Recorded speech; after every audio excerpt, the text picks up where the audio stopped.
104.5 The Team, your home for New York sports. And, of course, Big Board Sports, where you hear our friend Chris Onorato, 10 to noon every weekday right here on The Team. And, of course, you a big Green Bay fan. I feel like we haven't done this in a while. It's been a minute. Well, you threw everybody a curveball. What did I do? Well, normally you work like 6 jobs a day, but then you somewhere like you class at Siena has ended, so now I'm just down to a couple. Right. Yeah. But you actually took time off. I did, man. Went to Costa Rica. Let me tell you about Costa Rica. What a place. Yeah? I mean, the food's incredible. The views are ridiculous. Beaches, volcanoes, we went zip lining, whitewater rafting. The place, the country is incredible. The people are even better. I highly, highly recommend it. And it wouldn't have been like, you do the traditional like Europe vacations, go to Italy, go to Paris, go wherever. Put Costa Rica on your list and put it near the top. It is that good. Wow. I mean, and again, this is all shocking to me because you don't take time off. That's my thing. It's kind of copyright infringement. I don't know if it's okay, but I'm also Costa Rica down now. Yeah, I'm happy Chris came back looking normal. Maybe it's like a TV way to take care of your skin and face. When I go on vacation, I come back as just a piece of bacon that was left out in the sun for a week. I'm glad your skin, because you have fair skin, man. I was nervous no doubt, about man. you. Yeah, I'm one of the whitest people you'll ever come across. I'm big on the sunscreen. You have to wear sunscreen. Yeah. But Goz is only a bacon around the basketball jersey that he wears the entire vacation. Last night, Monday Night Football, better game than most people expected, but Tampa Bay just comes up short. So Green Bay.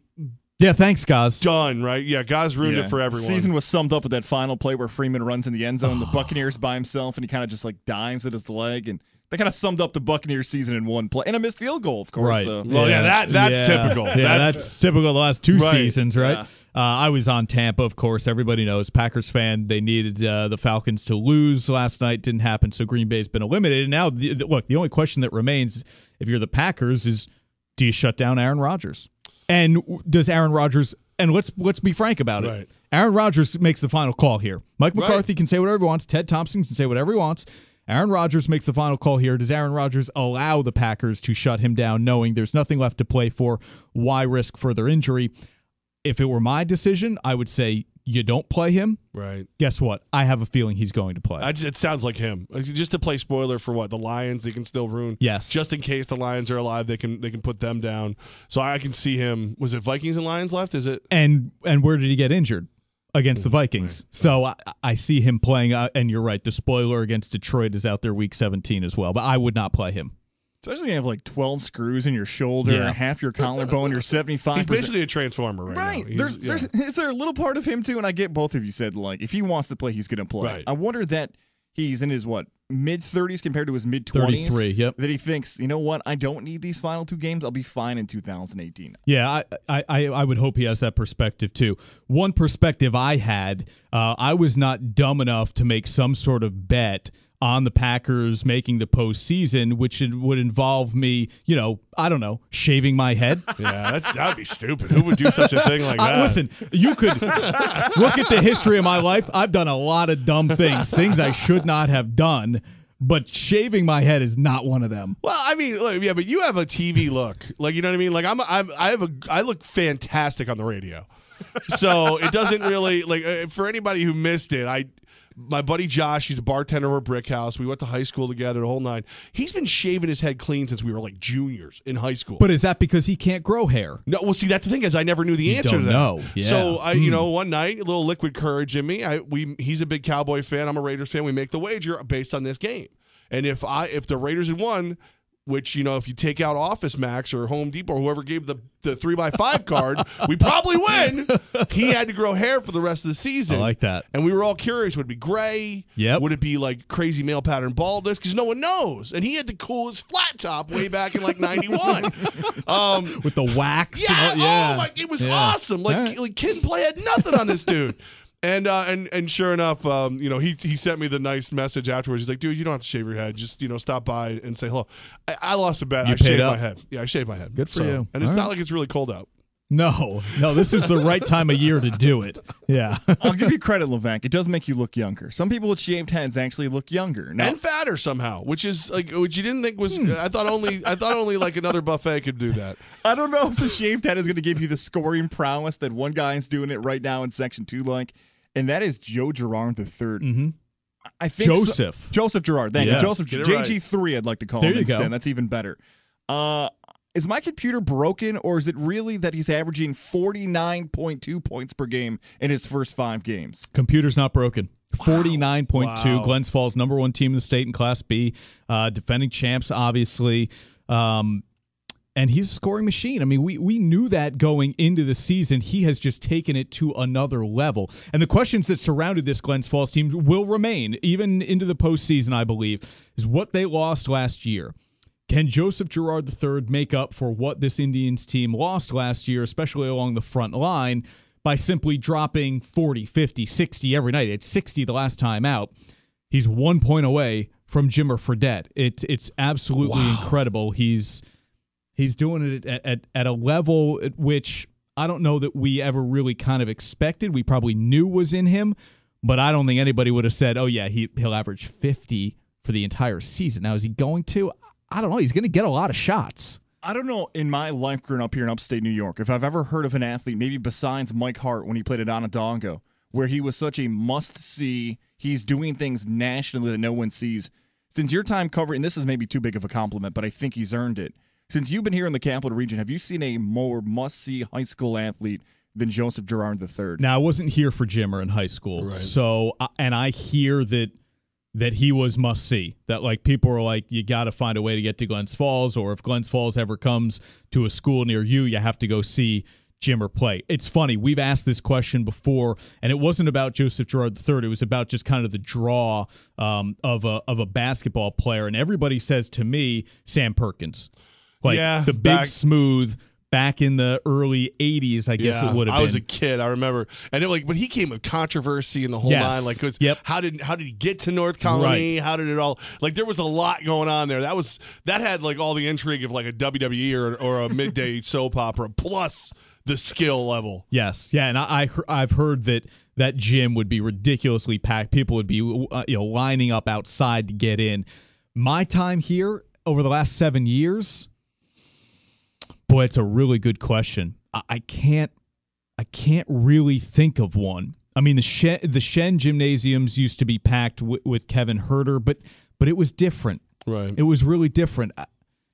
Maybe Cremo now at this level, not the high school level, but I mean, he was exciting at the high school level. Yeah. But what he's doing now at Albany with Nichols and everybody else. And we're talking about some baseball players who were drafted in the first round as pitchers too, Wayne Anderson and others. Yep. For me, and baseball's a different beast. Like it is. Just in the Northeast and in upstate New York, you're just not going to get big crowds out to see me. Garrett Whitley went 13th overall to the Tampa Bay Rays. I went to many of his Niskayuna games as a senior, and it was it's parents.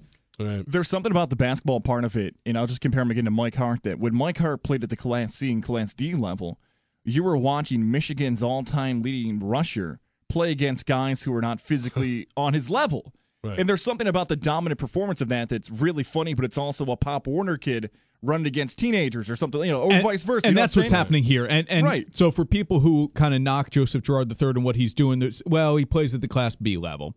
So what's the competition really like? And what would he do against AA competition night in, night out if he's playing Shen, Shaker, Bethlehem, Colony? Then what would he do? I don't know the answer to that. But here's what I do know, is that teams in every major conference in college basketball are looking at the kid like he's a real player. So I don't know, I can't compare the competition Class B to AA here in Section 2, but I know that he appears to be good enough for Big Ten, ACC schools, and so that alone has to say something. And he's doing it at the AAU level, which, whatever you want to say about AAU, and I have certain thoughts on it, when you perform at that level, you're performing against the best players in the country. The skill's there, yes. Right, and let's not act like he's a 7'3" Kristaps Porzingis. He's a 6'1" kid. Yes. Who could, right. Yeah. Well, that's where it kind of like that's where the rubber meets the road for me. I mean, Chris Onorato with his Big Board Sports News Channel 13, Joseph Girard III. You've said you actually believe the quarterback level is where he should go at some points. You know what I mean? Like obviously that was when he was playing football at current time, not dropping 60 on the court. Well, I've long believed that he's a Division I quarterback. Okay. He has those offers now. UMass has offered him, and Tulane has offered him to play quarterback. Wouldn't that be such a a mind blowing thing if this kid who we've just seen, destroy the basketball court this whole time goes, football. And here's the thing. I also don't believe he's going to play football senior year. Now, I don't have any inside information. Nobody's told me anything. I just think he's going to get these offers during his junior season to play college basketball at a high level. He already has them. He's got an offer from the University of Washington. So I don't think he'll play football next year, and I don't know that big enough football offer will come his way where he'll even kind of toy with the idea. We've heard like Wake Forest may say, hey, come play football and basketball here for us. He's going to play basketball in college. I've just always said he could certainly play quarterback at the D1 level. I believe that for a couple of years now. Yeah. How about that? He was at that Boston College Duke game, by the way, sitting right behind the bench. You guys see video of that? That's right. So BC upsets Duke. So if you're Boston College, I don't know how you don't offer him right there on the spot. But that'll be an offer that comes his way. They will really start rolling in. Michigan is the one everybody talks about because John Beilein's the head coach there. John Beilein was the head coach at Lemoyne, where JG3's dad went and played for Beilein. So everybody's kind of trying to align the stars here. Hey, if Girard gets an offer from Michigan, that'll be where he ends up. Well, if it's Syracuse, Goz over here will get a JG3 tattoo. Oh, don't worry. I'm already tagging everybody from Syracuse on my article today. Check out 1045theteam.com. I projected nationally where he could rank. So everybody who has an orange Twitter profile pic, I've now tagged in Twitter to make sure they know how good he is. He's good, man. I wore this for a reason today, my Syracuse hat. He can't talk about the Heisman vote, but he'll recruit for Cuse whenever he gets the chance. What else is working out there, Chris, before we let you out of here? Because it is Section Tuesday, and I know there's a lot going on right now. Well, I wasn't here last week, but I heard the McKeel Christian Academy, Albany Academy matchup on the boys' side was a really good watch. Those are two games. You talk about who could knock off Glens Falls. Guess what? McKeel Christian, that good. Deontay Holder and Caleb Stewart. I mean, they are that good. So look out for McKeel in the Bees. We know about Albany Academy, but my goodness, I mean, they're going to have, you're talking about 3 guys right now, D1 players on that team. August Mahoney gets a lot of love for the cadets.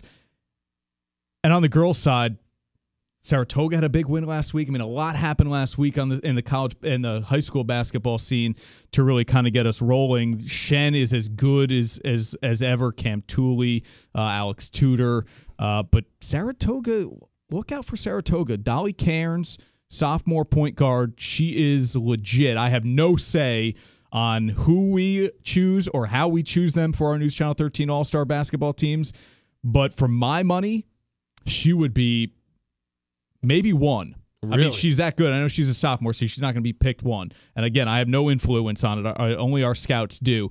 But I think she is that good. Yeah. Wow. Yeah. Chris Onorato, he takes 1 week off, and all heck breaks loose. Got him lost. Yeah, man. Well, no, you still had it all covered. You unplug when you're on the beach, right? You're not like Goz who's still answering emails. Well, see, here's the thing. So, not a lot of opportunity in Costa Rica to always be on the cell. I would have it around me to take pictures and stuff, but only when we were back in the room at the resort or whatever do we have Wi-Fi.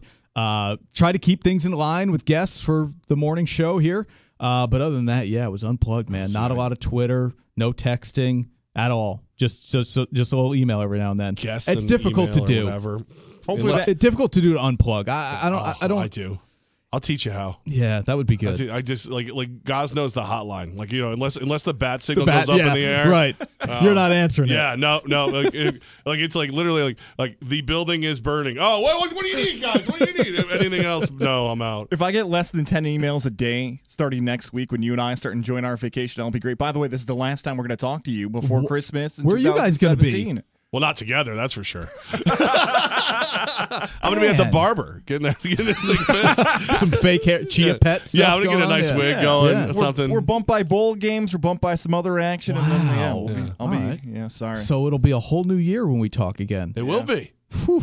Here's to 2018. It can't get any worse.